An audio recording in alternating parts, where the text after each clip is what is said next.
Students, मैं आपके लिए आज लेके आया हूँ सिर्फ ट्रिग्नोमेट्री के लिए डोमेन एंड रेंज।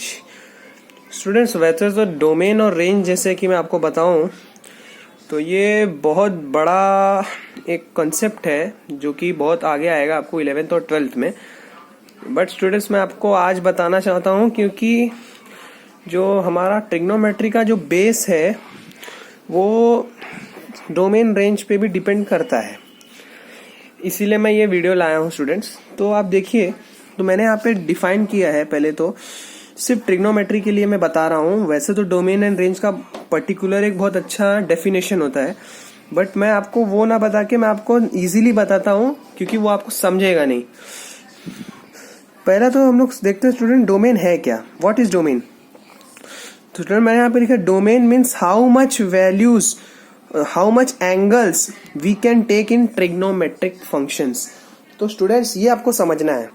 स्टूडेंट्स, इस लाइन का मतलब समझ लिए। डोमेन मतलब क्या है कि जितने एंगल्स हम सब ले सकते हैं ट्रिग्नोमेट्रिक फंक्शंस में। तो स्टूडेंट, मैंने आपको बताया कि हम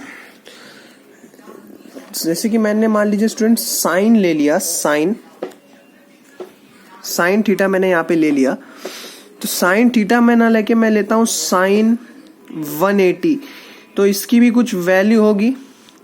साइन 270, ये सब की भी कुछ वैल्यूज होंगी ना स्टूडेंट। तो मैं ये एंगल्स कितने तक ले सकता हूं। तो स्टूडेंट, मैंने देखिए यहाँ पे लिखा है, मैं नेगेटिव इन्फिनिटी से पॉजिटिव इन्फिनिटी, मतलब मैं पूरा रियल नंबर ले सकता हूँ एंगल्स में। स्टूडेंट, मैं 1 डिग्री का भी साइन फंक्शन निकाल सकता हूँ, 2 डिग्री का भी sine function, 3 degree, 4 degree, 5 degree, 90 degree, 180 degree, 270 degree, infinite degree, कितना भी हो।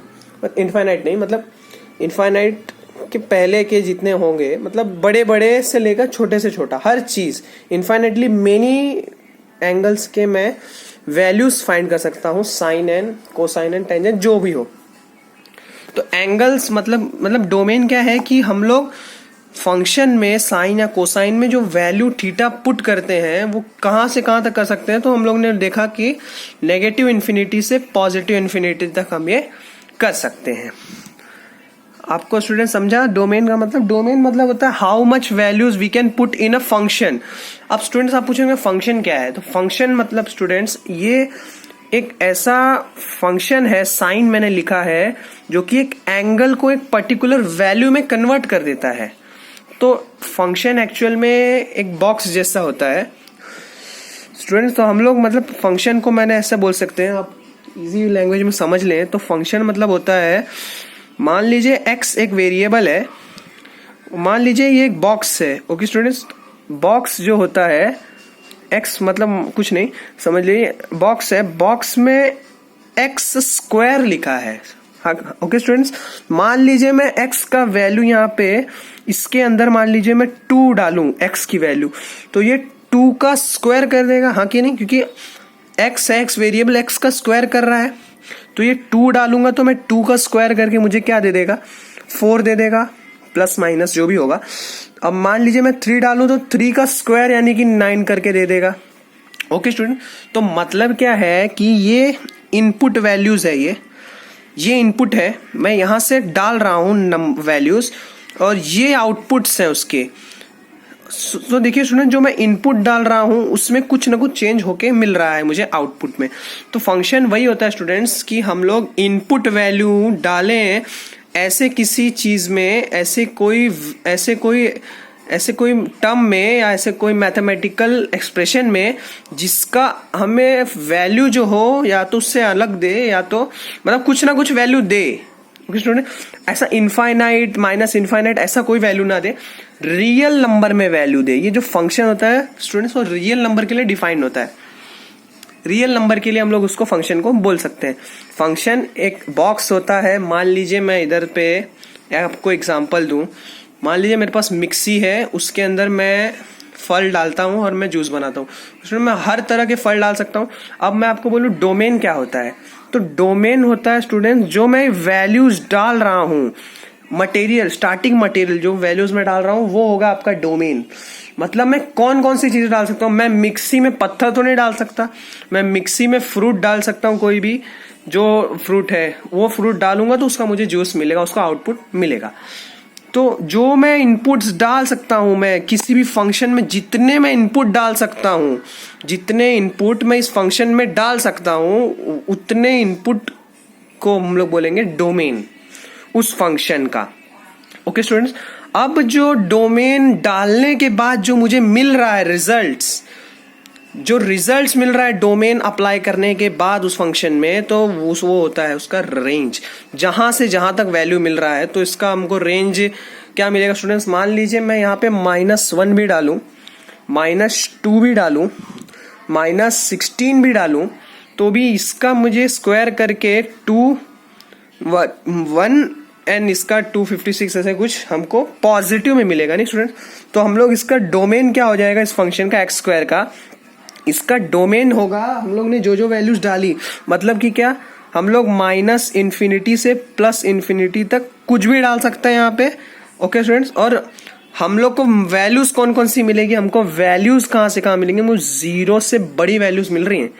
आप देखिए, अगर मैं 0 डालूं तो 0 मिलेगा।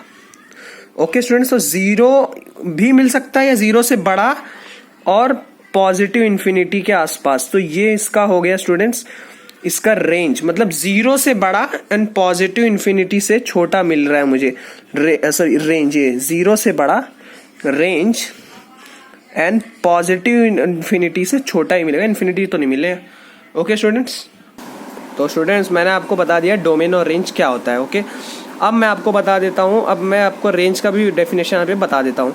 मैंने डोमेन का बताया कि मैं जितने भी एंगल्स डालूंगा, वो टोटल जितने भी एंगल में डाल सकता हूँ उनको मैं रेंज में डालूंगा, सॉरी डोमेन में डालूंगा। डोमेन मतलब जो जो एंगल्स मैं पुट कर सकता हूँ, तो मैं पूरा रियल नंबर के एंगल्स पुट कर सकता हूँ।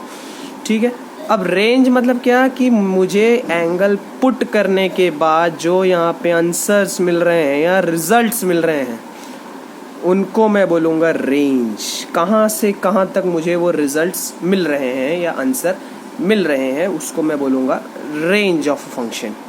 अब रेंज ट्रिग्नोमेट्रिक फंक्शंस में होता है एंगल पुट करने के बाद जो हमको फंक्शन मिलते हैं, फंक्शन मतलब ज़्यादा से ज़्यादा और कम से कम कहाँ तक वैल्यू देगा। कोई भी ट्रिग्नोमेट्रिक फंक्शन में अगर मैं ये एंगल पुट करूँ तो मुझे उसकी वैल्यूज़ कहाँ से कहाँ तक मिलेगी, मैं वो कैसे कंसिडर करूँगा, वो रेंज से बता सकता हूँ। तो देखिए स्टूडेंट्स, हम लोग ने यहाँ पे बताया है साइन जो होता है, साइन फंक्शन, उसका जो रेंज होता है वैल्यूज़ का, कहाँ से कहाँ तक वो देता है हमको वैल्यू, तो -1 से 1 तक हमें वो वैल्यू देता है। क्लोज्ड इंटरवल है ये, मतलब कि इस 1 और -1 इंक्लूड है, ये दोनों भी है, इसके बाहर नहीं जा सकता। 1.1 नहीं हो सकता, सिर्फ 1 से -1, 1 इंक्लूड करके -1 तक, ऐसा आप समझ सकते हैं। कॉस भी सेम है। tan जो है ये सारी पॉजिटिव सारी वैल्यूज लेता है, ऑल वैल्यूज, और tan का ही उल्टा कॉट है, तो कॉट भी ऑल वैल्यूज लेता है। मतलब कि मैं जितने थीटा अलग अलग एंगल डालूंगा उसके लिए हर एक एंगल के लिए मुझे एक एक वैल्यू देगा, और वो रियल नंबर होंगे, मतलब कि पूरा -∞ से +∞ तक कोई भी वैल्यू दे सकता है। जैसे कि हम लोग tan 90 ले रहे, नॉट डिफाइंड होता है वो, tan 0 ले लें 0, tan हम लोग 30 ले लें तो tan 30 होता है 1/√3, ऐसा मैं आपको बताऊंगा बाद में। अभी देखिए, अब कॉसेक थीटा जो है ये बड़ा चालाक है। कॉसेक थीटा जो होता है, कॉसेक थीटा अगर मैं कोई भी एंगल पुट करूंगा तो मुझे -∞, +∞, ओके स्टूडेंट्स, इसके बीच में -1 और 1 आएगा, +1, ठीक। ये +∞ से लेकर +1 तक और -1 से -∞ तक, यहाँ तक की सारी वैल्यूज कॉसेक में जाएगी। बट -1 और 1 के बीच में जो वैल्यूज हैं, जैसे कि -1 के पहले वैल्यू क्या आएगी, 0.9 ऐसा, और से 1 के पहले की क्या 0 और 0.05 -0.05, ये सब जो वैल्यूज हैं ये एक्सक्लूड होती हैं, ये नहीं आती कॉसेक थीटा में। ये आपको समझना होगा स्टूडेंट। मतलब -1 से -∞ तक कोई भी वैल्यू दे सकता है, +∞ से +1 तक कोई भी वैल्यू दे सकता है। बस क्या नहीं दे सकता, 1 और -1 के बीच के वैल्यूज नहीं दे सकता स्टूडेंट्स, कॉसेक थीटा। तो ये देखिए -1 और 1 के बीच के वैल्यूज नहीं दे सकता, बाकी -1 दिएगा, -1 भी देगा, 1 भी वैल्यू देगा आपको कॉसेक थीटा, बट उनके बीच के वैल्यूज नहीं देगा। रियल नंबर में से उसको इसलिए घटा दिया है, वो नहीं मिल रहा है। सेक का भी वही है, रियल नंबर में से -1 और 1 के बीच के वैल्यूज घटा दिए। -1 1 नहीं घटा, ध्यान दीजिए स्टूडेंट्स, -1 और 1 है, उनके बीच के नंबर घटा दिए हैं, -1 के पहले के और 1 के बाद के, ऐसा आप समझ सकते हैं। उनके बीच के वैल्यूज नहीं देता ये सेक और कॉसेक थीटा। बाकी कॉट थीटा आपको पूरा रियल नंबर देता है, मैंने बताया है। अब स्टूडेंट हम लोग ये ड्राइंग समझते हैं, मैंने जो बनाया है ये जो है मैं आपको बता रहा था 11th के हिसाब से, तो ये अलाइड एंगल फॉर्मूले होते हैं। तो मैं आपको बता दूं ये 360 प्लेन है, ओके स्टूडेंट्स, 360 का प्लेन है ये। यहाँ पर ये मान लीजिए मैं यहाँ से शुरू करूँ, मान लीजिए 0 है और यहाँ से मैं यहाँ पहुँचूँ तो कितना हो गया, 90 डिग्री। ओके स्टूडेंट्स, तो ये जो लाइन है ये 90 डिग्री है, ये 0 है, ओके, ये 90 है, ओके, ये कितना होगा स्टूडेंट्स 180, ये कितना होगा 270 270, एंड ये कितना होगा स्टूडेंट्स 0 भी है और ये एक तरह से 360 है। 0 किसके लिए है, एक्स एक्सिस के लिए, और 360 किस लिए, वाई पूरा घूम के आया है, वाई 360 डिग्री। ओके स्टूडेंट्स, जब वाई पूरा रोटेट करेगा तो इधर आएगा, तो ये भी 360 डिग्री 0 के ही बराबर होगा एक्स के। ओके स्टूडेंट्स, तो अब हम लोग देख रहे हैं कि हमें फॉर्मूला क्रिएट कैसे करना है। तो अब मैं बताऊं तो यहाँ पे ये क्वाड्रेंट में स्टूडेंट्स जो ये होता है ना 4, देखिए हमको 4 टुकड़े दिख रहे हैं, ये एक्स कोऑर्डिनेट, ये वाई कोऑर्डिनेट, आपको पता होगा कोऑर्डिनेट सिस्टम हमने पढ़ा होगा। तो X coordinate, Y coordinate, students यहाँ पे फर्स्ट कोऑर्डिनेट होता है। इसमें जो स्टूडेंट्स मैंने आपको बताया था कि जितने भी ट्रिग्नोमेट्रिक फंक्शन होते हैं ये सब पॉजिटिव होते हैं। मतलब जितने भी हमारे साइन में अगर मैं कोई भी वैल्यू पुट करूं तो उसका वैल्यू मुझे पॉजिटिव देगा। अगर मैं 0 से 90 के बीच में जाऊं, 0 से 90 जैसे कि मान लीजिए मैं 45 पुट करूं, तो साइन ऑफ 45 1/√2 होता है जो कि पॉजिटिव नंबर है। ऐसा ही साइन ऑफ 90 में बोलूं तो वो पॉजिटिव नंबर मिलेगा, मुझे 1 मिलेगा। तो देखिए स्टूडेंट, मैं यहाँ पे फॉर्मूला बनाया हूँ, साइन ऑफ π/2 माइनस थीटा। इस जो π/2 होता है इसको हम लोग 90 बोलते हैं,